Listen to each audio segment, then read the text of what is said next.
one of the shifts we're going to have to make if we are fortunate enough to be entrusted with government is to ensure that good health policies, and I mean that in both ways, policies for good health and health policies that are good, go across the whole of government, because it is not a siloed matter just for the Department of Health and Social Care. Many other departments, the ones that provide, are going to be responsible for housing, ones that are going to be responsible for clean air, ones that are going to be responsible for connecting people up through good transport. All of these have very direct impacts onto health. I am convinced that that is the way forward. And I'm also convinced that we, if we are in government, will see that as the way forward and take forward the commitments that are necessary to deliver that. To just, the three are dentistry, secondly, about investment in new equipment to increase physical capacity. And in this regard, I particularly want to focus, obviously, on provision of every year 2 million more appointments. And I think that's extremely important when we're talking about long-term health conditions. The 26 million people here in the UK that are suffering with a long-term condition, a high percentage of those people actually dealing with multiple comorbidities. These are complex patients, but they take an incredible amount of resource and an incredible amount of care from the NHS.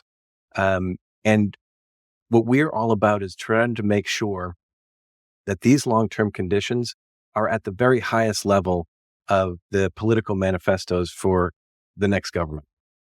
So we think that solving or trying to crack the nut on solving long-term conditions, making sure that people that have long-term conditions are getting care as a patient, as a whole patient, that we're making sure that these people are diagnosed early, that they're treated aggressively, that they're able to get back to work in a rapid manner is absolutely essential, not only for the patient, in order to free up capacity in the system, but also it's good for the economy. We have a workforce crisis. We need more people to see patients. I'm a particular supporter of social prescribing. We have to demedicalise what has become medicalised in our society. Otherwise, the NHS is picking up more and more work, which could be done in the voluntary sector. Dentistry is a hot topic, isn't it? So 60% of childhood admissions, so paediatric admissions to hospital, are for dental problems. And that's because we haven't got an NHS dental service. So prevention in dentistry is really crucial. It's good to have targets. What we really need in primary care is really good, accessible specialists, so that usually nurse run can just ring someone up or video call them or even get them down into surgery, so we get expert opinions when something is going wrong. The population health mix of the UK now is different, and that top-down model and infrastructure won't now work. This system is under way too much pressure to be looking up and being able to receive instruction and then be able to execute. We've got, as Simon says, 7.7 million people on a waiting list. Lots of people trying to get into primary care because they can't access social care or other things.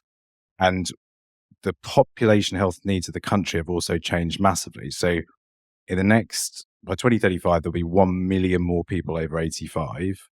People over 80+% of those people will have more than one condition. They'll have 2+ conditions. That level of complexity that is coming through Simon's door and into primary care is getting higher and higher and higher. And running single disease models of care is no longer going to work. And the challenge for the healthcare system under this much pressure is, how does it evolve its care model from a single disease model, which treats at a certain point, to a more preventative, proactive, engaged model, which is not necessarily condition specific. And that is the big exam question for the National Health Service. Again, if I think about neurological conditions, we know that if you live in more deprived areas of the country, you're less likely to access drugs which could slow the progression of multiple sclerosis. You're more likely to die if you live with epilepsy.